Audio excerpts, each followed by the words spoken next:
Est-ce que, pour la raison d'État, j'ai le droit de commettre un certain nombre d'actes? Et est-ce que je peux le faire face à ma propre conscience et à ma propre morale?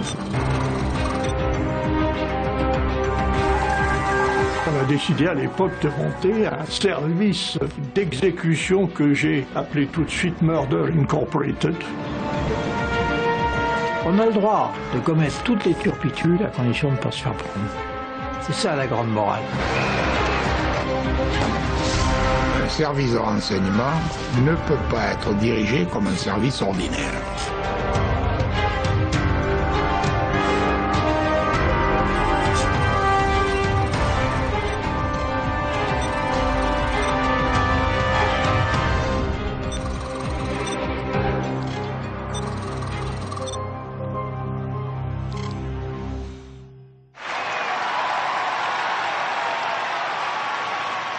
En mai 1981, François Mitterrand est élu président de la République. Les services de renseignement ne voient pas d'un très bon œil l'arrivée des socialistes au pouvoir. L'entrée de ministres communistes au gouvernement n'arrange rien. En ces années de guerre froide, même les alliés fidèles de la France, comme les États-Unis, se cabrent et s'interrogent sur la fidélité de la France et de son gouvernement socialo-communiste. Le numéro 2 américain à l'Élysée, George Bush, vice-président, a déjeuné aujourd'hui avec François Mitterrand.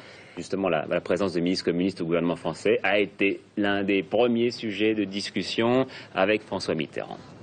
Our European allies are sovereign nations, and the decision on how they are governed rests with their citizens and with their elected representatives. However, the position of the United States on the subject of communist participation in the governments of our allies is well known. François Mitterrand doit gérer cette crise avec les États-Unis. Il ne le sait pas encore, mais son service de contre-espionnage va venir à sa rescousse. La DST travaille sur un dossier extrêmement sensible, le coup du siècle pour les services français. Une affaire qui va rehausser le prestige du nouveau président auprès des Américains et leur faire comprendre qu'il ne transige pas avec les espions de Moscou. Son nom, Farewell. Au printemps 1981, Vladimir Vetrov, un agent du KGB, prend contact avec la direction de la surveillance du territoire. Dans les années 60, son service l'avait envoyé en poste à Paris, le paradis sur terre pour un soviétique. Comme son épouse et leur fils, il se prend de passion pour la France. Au terme du séjour, le retour à Moscou est brutal. Vetrov ne progresse pas quand ses collègues grimpent les échelons. La déception fait place à la haine contre le KGB. Il veut le détruire, il va le trahir. Il va livrer à l'Occident le trésor de guerre du KGB, les fruits de son pillage technologique dans tous les pays capitalistes. Des milliers de documents d'une valeur inestimable arrivent sur les bureaux de la DST. C'est une affaire considérable, la plus énorme que la DST ait traitée sur le monde communiste au XXe siècle. Cette affaire doit rester ultra secrète. Le directeur du contre-espionnage lui donne aussitôt un nom de code, Farewell. Vous savez pourquoi j'ai choisi ce nom-là? Parce que Farewell, ça pouvait laisser penser à supposer qu'il y ait une fuite quelque part. Que c'était forcément une affaire anglo-saxonne, disons. Farewell, ça donnait une connotation américaine et ça orientait peut-être des recherches des soviétiques vers les Américains. Si la règle avait été suivie, c'est le SDEC, renommé en 1982 DGSE, qui aurait dû être saisi, car l'affaire se déroule à l'étranger, à Moscou. Le ministre de la Défense socialiste Charles Hernu, dont dépend la DGSE, est l'ami fidèle de François Mitterrand. Il aurait dû être mis au courant. Marcel Chalet décide de n'avertir que son ministre de tutelle, l'ancien résistant Gaston Defferre, le ministre socialiste de l'Intérieur. Lorsque j'ai parlé de l'affaire, il m'a dit « n'en parlez pas à Hernu ». Et il a ajouté « il raconte tout à sa femme ». Si vous l'informez, dans la demi-journée, tout Paris va être au courant, sa femme, etc. Voilà. Charles Hernu est tenu à l'écart. Il faut maintenant avertir le président François Mitterrand. Ça se passe le 14 juillet, à l'issue de la Garden Party. J'ai expliqué au président ce qu'était cette affaire, comment elle était née. Son visage, malgré sa capacité de contenir ses émotions, était tout à fait significatif de l'intérêt extraordinaire qu'il attachait à mes propos.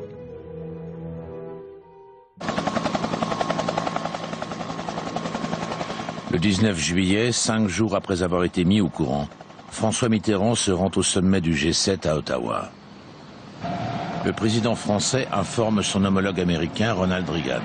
La France dispose d'une source exceptionnelle à l'intérieur du système soviétique. D'après les informations qui m'ont été données par la CIA, ils ne se sont pas du tout compris. Du tout compris. François Mitterrand a dit farewell, ce qui veut dire portez-vous bien, et Ronald Reagan a pris ça au premier degré, j'en sais rien, en tout cas il n'a pas du tout compris. Que Reagan soit au courant ne change rien, les espions soviétiques poursuivent leurs opérations. Il est urgent que les chefs de service se rencontrent pour parler plus en détail de l'affaire. Marcel Chalet part à Washington rencontrer le vice-président George Bush, ancien patron de la CIA. Le voyage aux États-Unis était évidemment nécessaire et même urgent, puisque Farewell nous avait appris que le système de couverture radar qui commandait la protection des États-Unis contre une attaque nucléaire, par exemple, et le système de protection de la Maison-Blanche elle-même était connu des Soviétiques.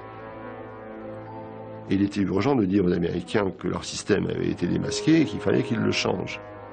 Le patron de la DST rencontre tous les dirigeants de l'appareil de sécurité américain et leur révèle l'ampleur de la moisson moscovite.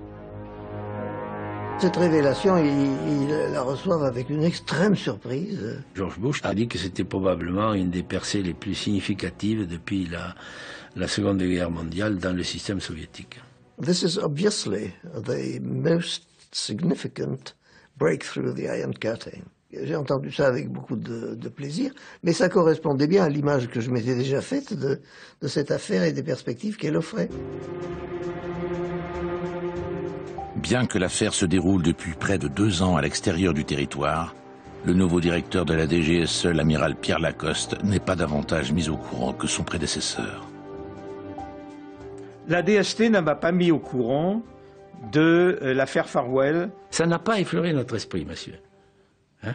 Ça n'a pas effleuré notre esprit. Et j'ai le souvenir d'une scène absolument fantastique où un colonel de la DGSE, qui était chargé du contre-espionnage, il me dit, vous savez, à Moscou, c'est impossible de traiter la moindre affaire. À 1,50 m dans mon coffre, et il y avait 300 ou 400 documents de l'affaire Farewell. Vous lui avez rien dit?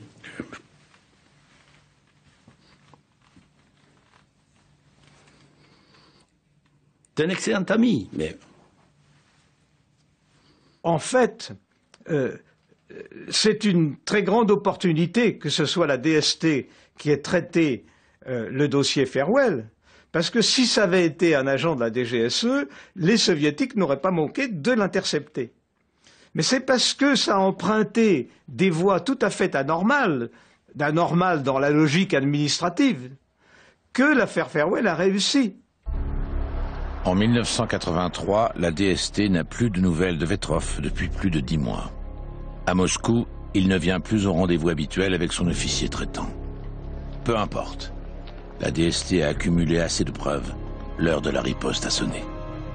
Le préfet Yves Bonnet, son nouveau directeur, sollicite un entretien avec le président de la République pour prendre ses instructions. Et à la fin de mon exposé, François Mitterrand me demande « Et alors, que me proposez-vous » Je lui ai dit « Je vous propose l'expulsion d'une quarantaine d'officiers de renseignement de l'ambassade d'Union soviétique à Paris. » François Mitterrand me répond aussitôt « Allez-y ». Il me répond si vite que j'ai un petit trouble. Je me dis est-ce qu'il a bien compris? Est-ce que je me suis bien fait entendre?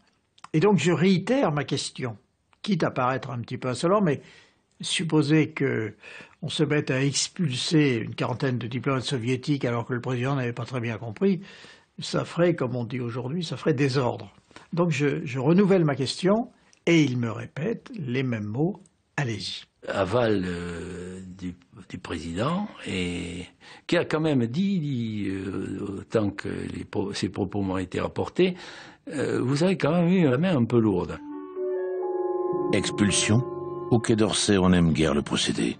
Mais on vient de découvrir que les téléx de l'ambassade de France à Moscou sont truffés de micros et que le pillage durait depuis 5 ans. Humiliés, les diplomates acceptent les mesures de rétorsion. Le 27 mars 1983, le Quai d'Orsay informe l'ambassade du RSS que plusieurs membres de son personnel seront déclarés persona non grata et expulsés. François Cher, directeur de cabinet du ministre des Relations extérieures, reçoit la désagréable mission d'informer l'ambassade soviétique à Paris en la personne de Nikolai Afanassievski, venu protester contre cette décision. Je le reçois tard, 21h, 21h30 le soir, dans mon bureau au Quai d'Orsay. Je lui communique, c'était le scénario que j'étais convenu avec Bonnet, je lui communique le document soviétique qui faisait clairement valoir tout ce que nous savions en ce domaine. Je le lui tends, il le consulte d'un air dédaigneux. Quand le haut fonctionnaire du ministère français des Affaires étrangères a convoqué l'ambassadeur russe à Paris, en lui disant « Monsieur l'ambassadeur, vous faites de l'espionnage, c'est inadmissible, voilà la preuve ». Et il lui a montré un rapport ultra secret fourni par Farwell. Qu'est-ce qui s'est passé de l'autre côté? L'ambassadeur était tout sauf un idiot, surtout qu'à l'époque, les ambassadeurs russes, ils en savaient un bout sur les services. Il a bien regardé le papier en question, et l'enquête a été lancée en Russie en disant « Qui a eu connaissance de ce papier? Qui a pu l'avoir entre les mains ?» Et progressivement, ils sont arrivés à la conclusion qu'il n'y en avait que 5 ou 6. Farwell était mort.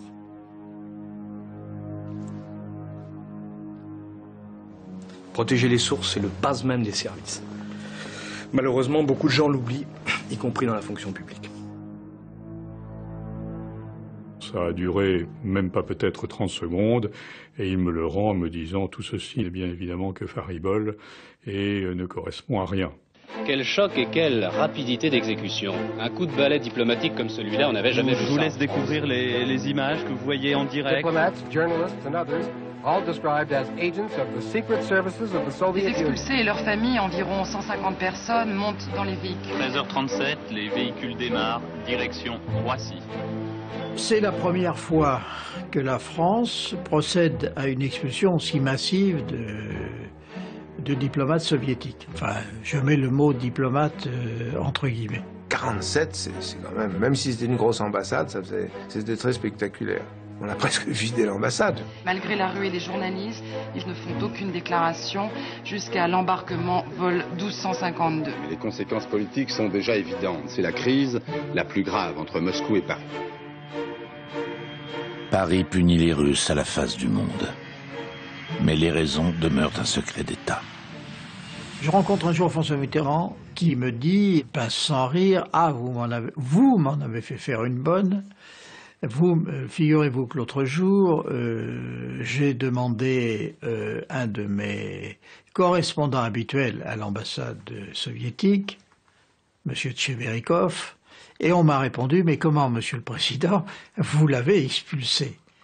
Et Mitterrand me dit, vous vous rendez compte, vous m'avez fait expulser un de mes meilleurs amis, si ce n'est mon meilleur contact, au sein de l'ambassade de l'Union soviétique. Or, Tcheverikov était le résident du KGB, et ça, manifestement, le président de la République l'ignorait. Quelques jours plus tard, des émissaires français partent expliquer cette décision chez tous les alliés, également informés des pénétrations qui les ont frappés. La source Farwell a travaillé à l'ancienne. Les noms des agents ont été écrits noir sur blanc de sa propre main. Cette liste fait des ravages.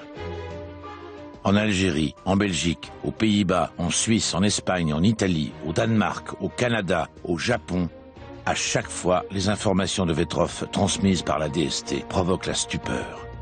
215 officiers de renseignement soviétiques sont identifiés dans une quinzaine de pays et parfois expulsés.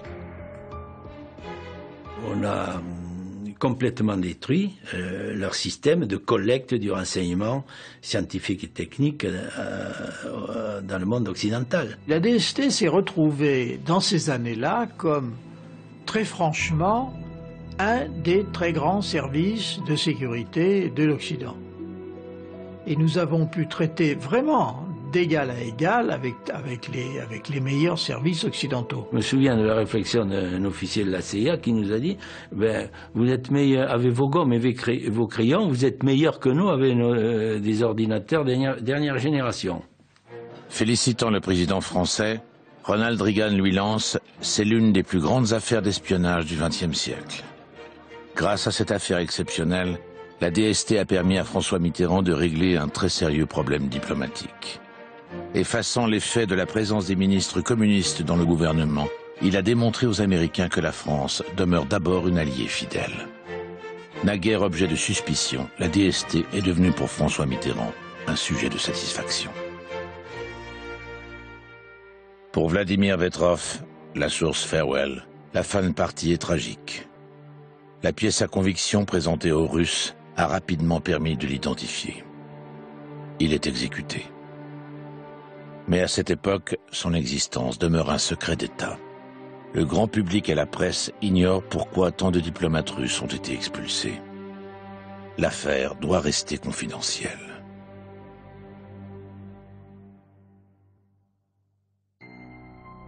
Deux ans plus tard, en 1985, Yves Bonnet constate que les espions russes ont repris du service.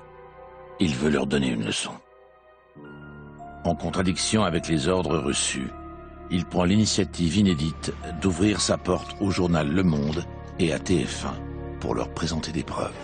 Là, depuis le printemps 83, un document ultra confidentiel sommeille dans une armoire forte. C'est la pièce maîtresse du dossier d'expulsion.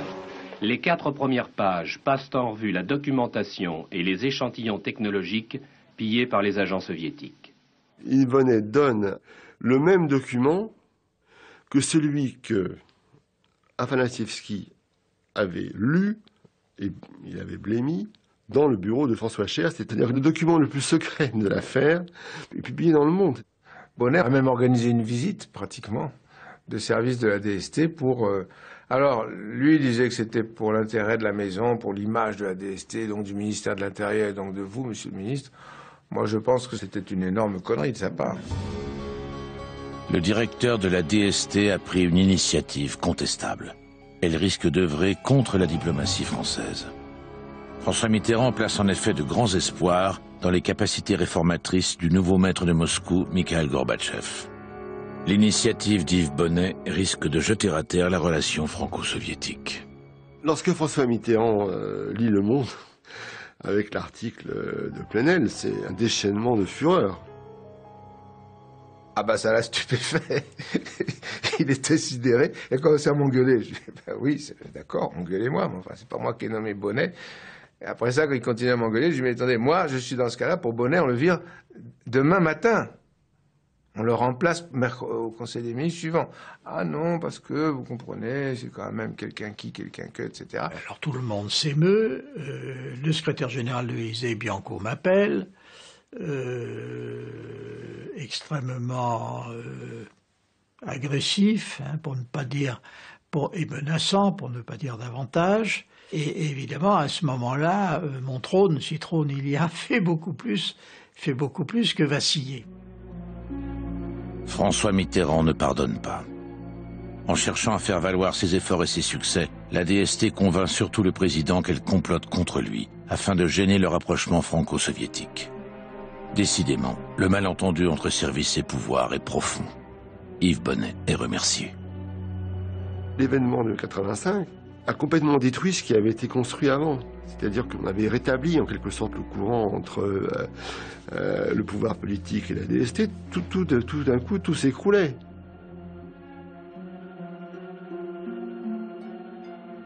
Le préfet Rémy Pautrat succède à Yves Bonnet à la tête de la DST. Selon l'usage, le président le reçoit.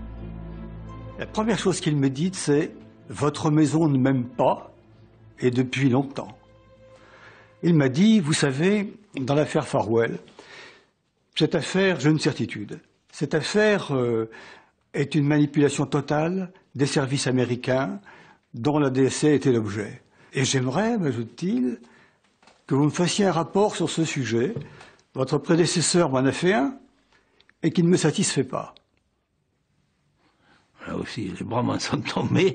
Je ne vois pas comment, après avoir expulsé les 47, Mitterrand se serait laissé influencer à ce point.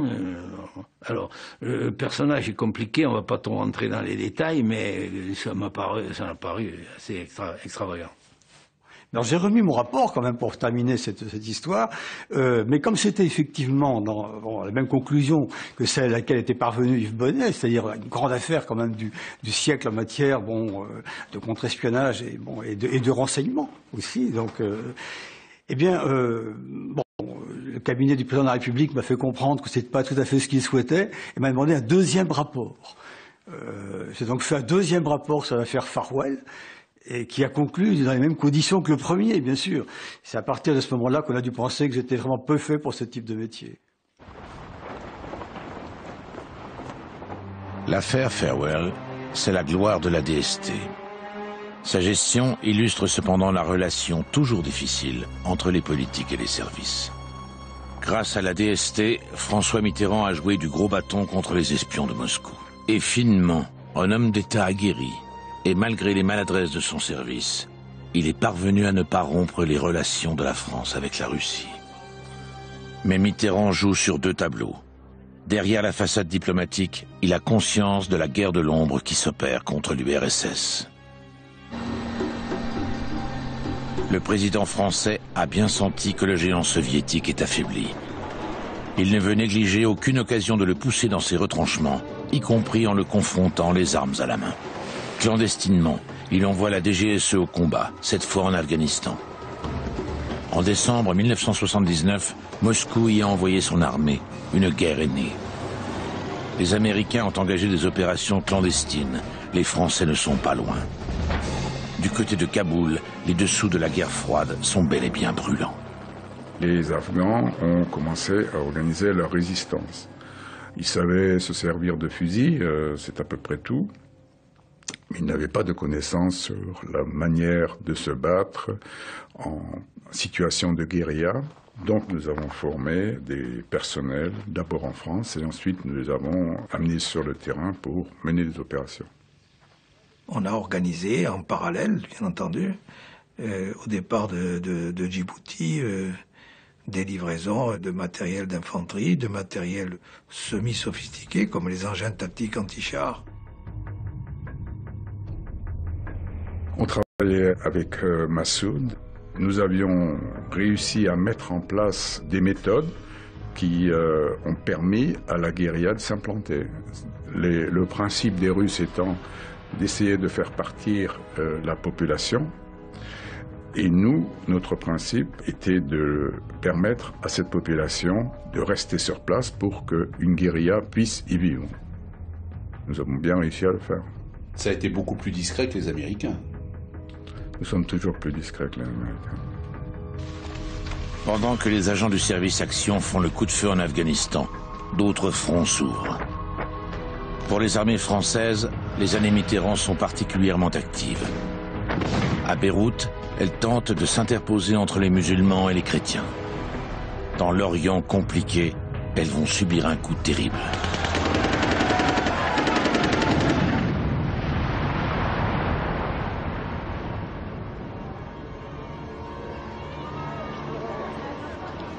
Le 23 octobre 1983, à Beyrouth, les armées françaises et américaines sont la cible d'un double attentat dévastateur.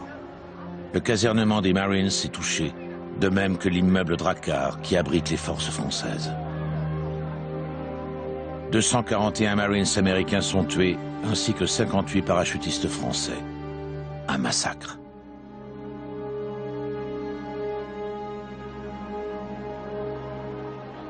Quelques heures après le drame, malgré des risques réels, François Mitterrand est présent sur les lieux de l'attentat.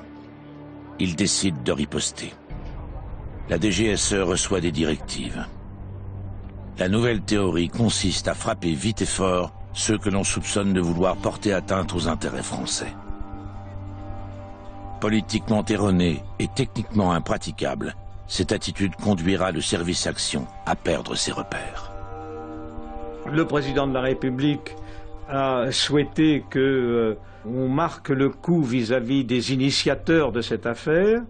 Nous étions persuadés à la DGSE, et moi j'ai partagé cette conviction, que les véritables responsables étaient les Iraniens, que c'était à l'ambassade d'Iran de Beyrouth que les choses se passaient.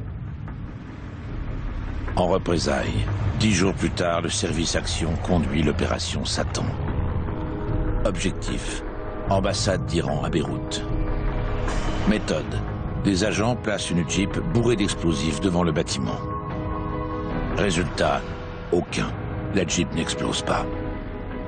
Quand on voit que ça ne se déroule pas comme on veut, donc on passe sur, j'allais dire, le plan B, pour utiliser une formule habituelle. Donc on envoie un projectile de bazooka qui fait but et l'explosif n'explose pas. Alors que quelquefois des explosifs se mettent à exploser dans des conditions qui ne sont pas prévues. Et bon, voilà, ça fait partie des impondérables qui peuvent arriver dans la vie. C'était catastrophique, quoi. Je veux dire, on n'avait pas réussi à faire exploser la Jeep, elle n'avait pas explosé. Après, ils avaient essayé de tirer dessus au bazooka, ça n'a pas explosé non plus. Et puis, enfin, il y avait carrément l'adresse du concessionnaire qui avait vendu la Jeep. François Mitterrand a dû, comme à son habitude, hausser les sourcils en disant « bande d'imbéciles ». Il est furieux, mais je pense qu'il a dû considérer que, décidément, c'était pas très doué. La presse n'aura pas connaissance de l'affaire. L'amiral Lacoste est épargné. Après le revers de l'opération Satan à Beyrouth, le chef du service action est remplacé. Le camouflet est un choc. Cet échec doit être lavé. Pour regagner la confiance du politique, le nouveau chef du service action a besoin d'un coup d'éclat. L'attentat contre un bateau de l'organisation écologiste Greenpeace. Cela s'est passé en Nouvelle-Zélande. Une bombe a fait sauter le chalutier de Greenpeace. Il y a un mort parmi l'équipage. Le bateau devait participer à un mouvement de protestation contre les essais nucléaires français dans le Pacifique Sud. La campagne de protestation a aussitôt été annulée. Dans la paisible Nouvelle-Zélande, cet événement est considérable. Les dépêches arrivent dans toutes les rédactions du monde. J'ai vu cette dépêche et je me suis dit, ok, ça c'est la maison. Quand on a vu ce message et qu'on l'a lu ensemble, on a dit ça, c'est la DGSE. Hein. Voilà. C'était, comme on dit en langage policier, c'était gros comme une maison. Hein. Déboule dans mon bureau, sans crier gare, le directeur central de la police judiciaire. Ouh là là, monsieur le ministre, regardez ça. Ça, c'est encore une connerie des services spéciaux. Si la suspicion est immédiate, c'est que la France est agacée par Greenpeace qui cherche depuis des années à gêner les essais nucléaires français qui se déroulent sur l'atoll de Mururoa. Pour réaliser cette opération, la DGSE a déployé une trentaine de personnes sur le terrain. Un agent a infiltré l'organisation écologiste. À bord d'un voilier, une équipe de marins a apporté les explosifs sur l'île. Des nageurs de combat ont été chargés de poser les bombes sous la coque du bateau. 2 officiers français de la DGSE, les faux époux Turange, en réalité le capitaine Dominique Prieur et le commandant Alain Maffard, ont fait la liaison entre ces équipes. Malgré ces moyens colossaux, c'est un fiasco. La DGSE a tué un homme et les faux époux Turange sont arrêtés et interrogés par la police néo-zélandaise. Chaque fois, on était parvenu à les neutraliser, sans mort d'homme et sans scandale. C'était du niveau du sucre dans le réservoir d'essence. C'était pas spectaculaire, mais les gens de Greenpeace recevaient le message 5 sur 5. Une opération de ce type a été étudiée par les plongeurs, et elle avait leur préférence. Mais elle a été refusée. Le nouveau chef du service action veut mettre en avant le savoir-faire de son unité, donc sa propre valeur. Il leur ordonne de préparer une action spectaculaire et violente qui vise à couler le navire dans le port d'Auckland à l'aide d'explosifs. Mais une telle mission doit être validée par le pouvoir politique. Il faut dégager des fonds spéciaux. qui a pu accepter d'utiliser de si gros moyens contre des écologistes? Charles Hernu, le ministre de la Défense qui contrôle la DGSE. Laurent Fabius, le Premier ministre qui accorde les fonds spéciaux. Ou le président François Mitterrand, chef des armées. L'amiral Lacoste soutient qu'il en a parlé au président de la République et qu'il aurait donné son feu vert. Mais il a donné son feu vert à quoi? Il a donné son feu vert à prendre toutes les mesures pour que la campagne de Greenpeace ne gêne pas les essais nucléaires à Meurois. Si c'est ça la question, la réponse est probablement oui. Bon. Couler dans le port d'Auckland un bateau de Greenpeace, ça probablement non. Il n'y a pas de place pour le doute. François Mitterrand a approuvé une opération contre Greenpeace afin d'empêcher que les écologistes gênent les essais nucléaires. Mais qui a défini les modalités et organisé une opération aussi détonnante? Le ministre de la Défense, Charles Hernu, traverse à ce moment-là de graves problèmes, mêlant alcoolisme et sentiment d'invulnérabilité. C'est lui qui donne le feu vert à cette opération aberrante, envoyé par le fond un vieux chalutier qui voulait gêner les essais nucléaires.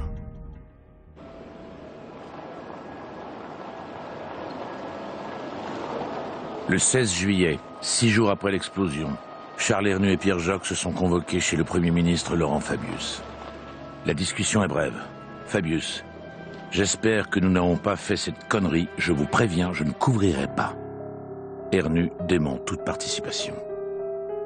Il a menti au Premier ministre. Hein? Il a menti au Premier ministre. Moi, j'ai entendu. Donc, j'ai entendu mentir. Donc, je suis là quand il ment. Bon. Il dit quoi? Hein? Il dit au Premier ministre que ce sont les Anglais. Hernu ne ment pas seulement au Premier ministre. Il tient le même discours devant le président. J'ai eu vraiment la scène la plus pénible de ma vie quand j'ai vu Charles Hernu dire que c'était probable, on avait l'assurance que c'était un coup des Anglais monté contre nous, et qui suait à grosses gouttes dans le bureau du président de la République. Transpirer. Dans cette affaire-là, mon ministre, qui était Charles Hernu, était parfaitement au courant, puisque c'est lui qui m'avait demandé de le faire. Il y avait une solution, c'était la solution classique dans les rapports entre services secrets. On peut contacter le service secret adverse et on peut dire on a un pépin, on a fait une connerie, combien, qu'est-ce qu'on fait? Je vois Alexandre de Maranche au Travelers à cette époque-là. Il m'a dit, mais Michel, on n'est ni en Bulgarie, ni en Roumanie, ni en Tchécoslovaquie, ni en Pologne. On est dans notre club du monde libre, entre guillemets. Tout de suite, il fallait téléphoner, arranger le coup, reconnaître et puis trouver une formule. Charles Hernu a refusé cette solution possible. En Nouvelle-Zélande, Alain Maffard et Dominique Prieur sont interrogés. Le capitaine Prieur téléphone au numéro d'urgence que la DGSE leur a donné pour le cas où un problème surviendrait. L'officier responsable, qui aurait dû lui répondre, n'est pas présent. Les Néo-Zélandais demandent l'assistance de la police française pour identifier le numéro. Charles Hernu implore le ministre de l'Intérieur, Pierre Joxe, de tout faire pour bloquer les investigations. On ne va tout de même pas livrer le nom d'agents qui ont servi à l'Est et en Afrique. Pierre Joxe tente de gagner du temps. On a eu un jour un appel téléphonique, les Néo-Zélandais nous disent « Ah, elle a appelé tel numéro, c'est quoi ce numéro ?» Je dis à Lacoste, c'est quoi ce numéro? C'était un des numéros de grand secours de la DGSE. Il dit non, c'est pas possible. On a renuméroté, on a trouvé un appartement qu'on a déclaré vide. On a fait un bidonnage terrible pour égarer les Néo-Zélandais, pour les égarer pendant 8 jours. Vous avez modifié l'attribution du numéro, c'est ça? On a attribué fictivement, rétroactivement, le numéro à un appartement qui en effet était vide pour des raisons techniques. On a dit que le locataire, on a tout fabriqué. Bon, ça a tenu 10 jours, ça servait à rien. Les Néo-Zélandais, qui ne sont pas les plus fins limiers du monde, demandent l'identification du numéro à la police française, c'est-à-dire en l'occurrence à la police judiciaire, qui ne sait pas pourquoi on le lui demande, et qui révèle le poteau rose. C'est un numéro de la DGSE. Je suis stupéfaite parce que tout se passe comme si les policiers ne savaient pas qu'ils ont affaire à des gens de leur pays pratiquement des collègues, si je puis dire, dans un domaine. Et donc ils n'ont pas d'ordre, ils ne reçoivent pas d'ordre apparemment qui ferait en sorte qu'ils ne donnent pas toutes ces informations. De voir des fonctionnaires français sur le territoire national de la France poursuivre avec une police étrangère des fonctionnaires ou des officiers français, je le dis gentiment là, mais je vais dire maintenant que, à mon avis, ça ne s'était pas vu depuis la collaboration et l'occupation nazie. La presse enquête et révèle que les époux Thurange sont 2 officiers des services spéciaux. Mais la police néo-zélandaise se fourvoie en les accusant d'homicide. Le chaînon manquant, c'est l'équipe de 3 nageurs de combat que personne n'a vu et dont l'existence n'est même pas soupçonnée. Au sommet de l'État, personne n'est dupe. Le gouvernement se prend à espérer que le feuilleton de l'été en est à son dernier épisode.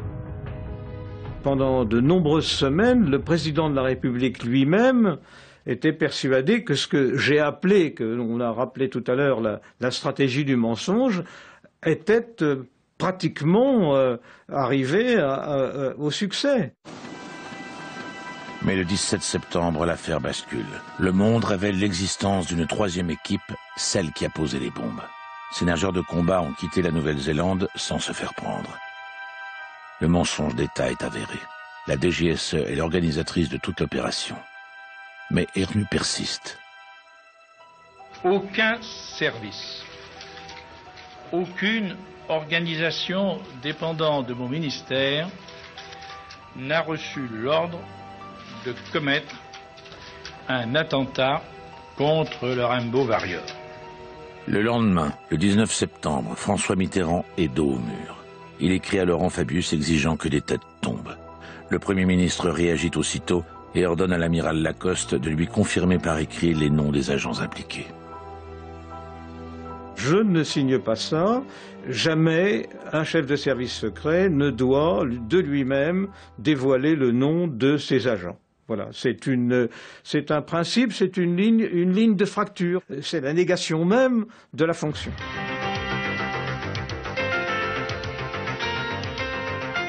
Charles Ernu, ministre de la Défense, a démissionné ce matin. L'amiral Lacoste, directeur des services secrets, est limogé. Bonsoir. Raison d'État. Le président de la République, François Mitterrand, a accepté la démission du ministre de la Défense, Charles Ernu, que celui-ci avait présenté au Premier ministre ce matin. Est-ce que le président de la République vous a renouvelé sa confiance? Il a rendu public un texte tout à l'heure. Vous a-t-il réconforté? Mais je ne suis pas mauvais moral. Il n'est pas lâché. Il subit la sanction politique d'une grave erreur politique qu'il a commise. C'est pas être lâché, on n'est pas sur un terrain moral. Monsieur le ministre, s'il vous plaît. S'il vous plaît. Charles Ernu, c'était un brave type, mais faisant un peu, prenant trop de risques et faisant un peu n'importe quoi. Pour Charles Ernu, c'est la mort politique. Laurent Fabius contacte Paul Quillès. Et le Premier ministre me dit, voilà, le président de la République souhaite que tu remplaces Charles Ernu comme ministre de la Défense. Bah, je n'avais pas question. Je pensais que c'était une affaire pourrie, quoi. Et c'est pour ça que quand on m'a proposé le ministre de la Défense, je dis c'est gentil, mais on me demande à moi de venir dénouer une affaire pourrie, c'est quand même pas très agréable, quoi. Et puis, le directeur de cabinet me dit la phrase qui tue, tu ne peux pas refuser et faire ça au président de la République. Charles Ernu m'a dit que je trouverais les dossiers en bon ordre. Mais ce qui était intéressant, c'est parce qu'il y avait dans les dossiers ce qui n'était pas. Et qu'il fallait retrouver, qu'on a retrouvé en 48 heures. Mais vraiment un travail de juge d'instruction. C'est-à-dire qu'on a interrogé les uns, les autres, on les a, dans une pièce, dans une autre, on les a fait se contredire, et puis on est arrivé au bout de l'élucidation. Ce sont des agents de la DGSE qui ont coulé ce bateau. Ils ont agi sur ordre. Mesdames et messieurs, la vérité sur cette affaire est cruelle. Mais il importe, comme je m'y suis engagé, qu'elle soit clairement et totalement établie. La situation se pose toujours de la même façon. Donc, est-ce que le pouvoir politique assume ou est-ce qu'il n'assume pas? Le fiasco, c'est d'avoir dévoilé, dans cette affaire, que c'est au nom et pour le compte de la République française que l'opération avait été menée. C'est ça le fiasco. Le fiasco, c'est d'avoir soulevé les jupes de Marianne et montré son derrière à tout le monde. Politique, et je le dis de façon très, très précise, étant incapable de gérer sa propre pulsion et contradiction avec son service. Et entrant dans une espèce de vrille infantile du parapluie pour se protéger. C'est ne rien comprendre que d'accuser les services de renseignement de faire dans l'illégalité. Bien sûr qu'ils font dans l'illégalité. Ils font même que ça. Parce que pour les actions légales, l'État a suffisamment de fonctionnaires, de diplomates, de militaires, de juges, de policiers.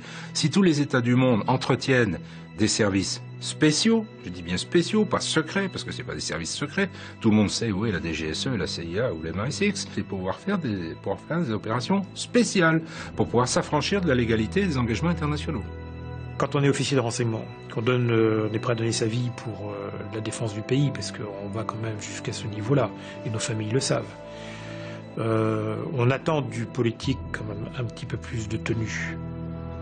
Devant la justice néo-zélandaise, Dominique Prieur et Alain Maffard plaident coupables.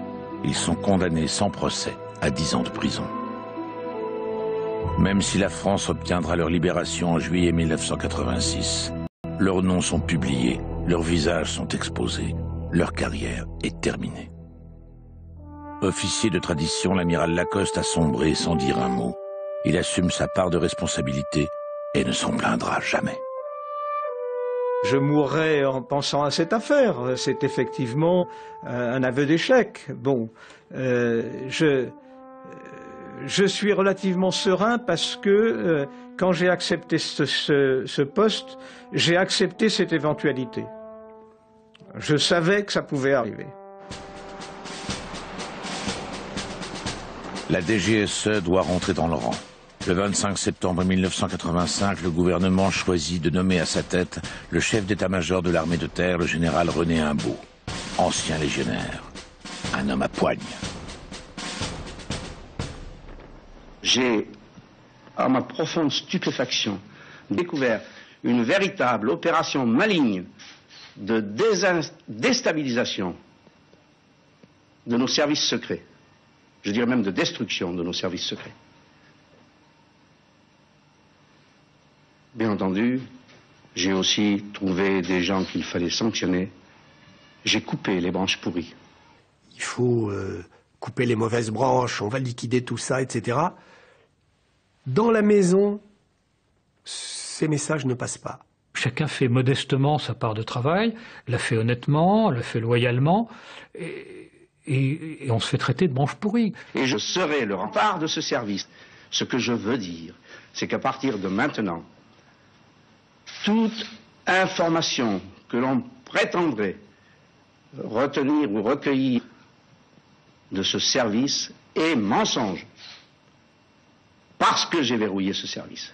Ça a été avec le recul assez drôle, puisque un de mes amis, qui avait un poste important dans l'appareil d'État, m'a dit qu'il était rentré chez lui et qu'il a branché la télévision, le journal télévisé. Il a vu un général à la télévision cadré annonçant qu'il avait... Et il s'est dit, ça y est, c'est le putsch. L'affaire Greenpeace est une catastrophe pour la DGSE. Sa réputation internationale est anéantie.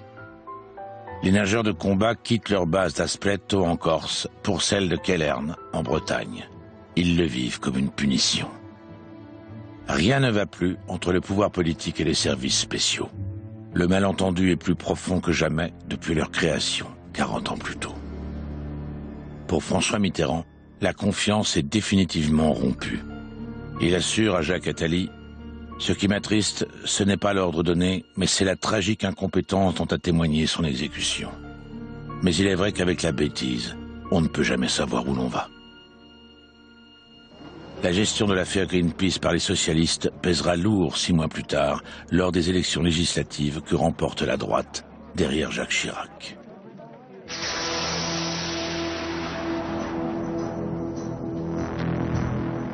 Au bout de 2 ans de cohabitation, François Mitterrand se présente à sa propre succession. Face à lui, son Premier ministre Jacques Chirac décide de ne pas faire de l'affaire Greenpeace un sujet de campagne. Je dis à Jacques Chirac, tu sais, ne te fais pas d'illusions, Mitterrand est un tueur. Hein. Donc si tu vas dans ce débat, il faut que tu ailles avec l'idée de le tuer. Il est bien évident que dans l'affaire du Rainbow Warrior, François Mitterrand n'a pas dit la vérité, et que d'autre part, il a lâché en race campagne les agents des services de renseignement français, qui avaient été mandatés qui avaient été désignés pour faire cette opération. Alors, il faut le dire, et dans ce cas-là, il est mort. Ah, il a été un peu tenté. Il me dit, ah oui, et puis Édouard Balladur a dit, oh Jacques, ce serait pas très convenable. Alors j'ai dit, alors on n'y va pas. Alors il a dit, mais je me laisserai pas faire. D'ailleurs, quand j'arriverai là-bas, je dirai pas Monsieur le Président, je dirai Monsieur Mitterrand. Permettez-moi juste de vous dire que ce soir, je ne suis pas le Premier ministre et vous n'êtes pas le Président de la République. Nous sommes deux candidats à égalité et qui se soumettent au jugement des Français, le seul qui compte. Vous me permettrez donc de vous appeler Monsieur Mitterrand. Mais vous avez tout à fait raison, Monsieur le Premier ministre. J'ai dit, les jeux sont faits.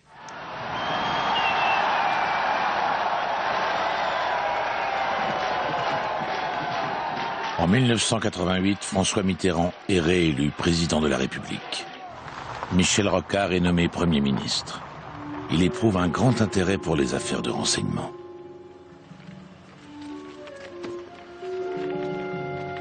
Je m'aperçois vite que tout ça est assez déplorable, que les services nous envoient de l'information brute, qu'un Premier ministre en fonction qui a autre chose dans la tête et autre chose à faire, a du mal à classer, à analyser, à placer dans un contexte, à pondérer, si j'ose dire. Et quand par hasard il y a des choses lourdes, on a des notes de plusieurs services qui diffèrent entre elles, et donc je commence à me désespérer de cette production. Et je voyais le président de la République 2 fois par semaine. Comme nous apprécions peu notre compagnie mutuelle, on allait vite. Et voilà qu'un jour, nous sommes mercredi, il y a Conseil des ministres à 10h, je suis arrivé à 9h comme d'habitude, on a fini le travail à 9h30. À ce moment-là, je dis au président de la République, Monsieur le Président, puisqu'on a un peu de temps libre, je vais prendre le risque de sortir de mes plates-bandes, de pénétrer directement dans les vôtres. Alors ça l'amuse, et du coup, il cesse de signer le parapheur qu'il était en train de signer, il me regarde, il pose son stylo, et il me dit, qu'est-ce qui vous arrive? Et je lâche, Monsieur le Président de la République, je voudrais procéder à une réforme des services spéciaux. À ce seul mot, il me coupe, et me dit tout de suite cette phrase inouïe, ah, mon grand échec. Alors il réfléchit, un peu furieux de me voir comme ça doit durer une dizaine de minutes, cette conversation. Puis à la fin, dans un grand sourire, il n'a pas repris son stylo, il n'a pas repris son parapheur, il me regarde et puis il me dit « Si ça vous amuse ». Jamais sans doute la réforme d'une si grande fonction de l'État n'a été confiée à un chef de gouvernement pour un tel motif. Si ça vous amuse. Fait rarissime, Michel Rocard se rend au siège des services secrets français, boulevard Mortier. J'y étais allé pour les saluer, pour le pot d'apéritif et bon courage les gars, quoi. Mais les circonstances ont été telles qu'il a fallu que j'improvise une espèce de perspective des intérêts de la France en soulignant les besoins d'information, de renseignement un peu partout. Il avait cette vision qu'un pays qui n'avait pas de grande politique de renseignement est un pays, et de coordination du renseignement, était un pays qui, dans un petit nombre d'années, ne pourrait plus tenir sa place au rang des grandes puissances. On avait un esprit en face de nous très pétillant. Ça, les hommes du renseignement aiment beaucoup parce que c'est très stimulant. Il devait y avoir 3% de cette honorable assemblée qui avait voté à gauche un jour dans sa vie. Et voilà qui venait de la gauche, un Premier ministre qui les saluait et qui reconnaissait l'importance de leur métier. Et ça, moi j'en ai gardé un fort souvenir. Les gens du renseignement sont aussi des gens sensibles. Et de voir un Premier ministre avoir des idées aussi claires et comprendre ce monde laissait poindre beaucoup d'espoir. Il a aimé la DGSE parce qu'elle lui faisait participer aussi à la politique étrangère de la France. Et quelquefois sous des aspects les plus malins, si je puis dire. La situation des services évolue rapidement. La proportion de personnel civil augmente en même temps que les budgets. Le renseignement technique est renforcé. Pour un temps, le renseignement devient une priorité de l'État. Les réformes de Michel Rocard font rapidement sentir leurs effets. Et je me revois arrivant un matin à 8h30, comme d'habitude à mon bureau, trouvant la production des services de la nuit, écoute téléphonique, puis une note. Premier document coopératif de tous nos services ayant travaillé ensemble. Donc, premier résultat de la réforme qu'on venait de faire. Et, à l'évidence, de grande qualité, convaincant, parfait. L'ennui d'une telle réforme pour un homme politique, c'est que personne n'en sait rien. Il y a eu juste quelques publications au journal officiel, et puis c'est tout. Et le bénéfice électoral est absolument nul. Mais la France marche un peu mieux. Farewell, Greenpeace. Pour les services de renseignement français, le premier septennat de François Mitterrand a vu le plus brillant succès du siècle voisiner avec l'échec le plus retentissant. Entre les services et le pouvoir, le malentendu aura été constant. Et le septennat se termine comme il a commencé, dans une relation douloureuse, marquée par des éclats permanents.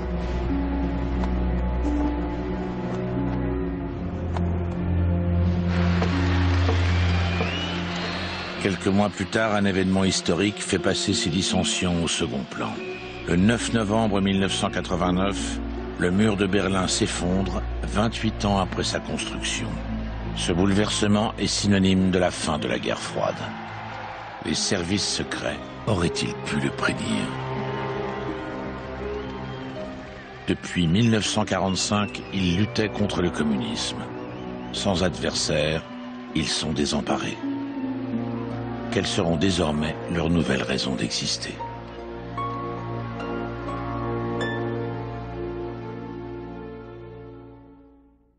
Dans combien de cas ce service a-t-il mis l'exécutif en difficulté? 2 fois? 3 fois peut-être? En 60 ans? Si vraiment on faisait n'importe quoi, ça se saurait tous les jours. Et jusqu'à présent, hormis quelques cas qui ont défrayé un peu la chronique sur le plan médiatique, vous entendez parler de rien. Sachant que ce sont des services qui ont amené des opérations de la plus extrême délicatesse, de la plus extrême dangerosité, et où le risque est permanent. Mais on ne fait pas n'importe quoi dans cette maison.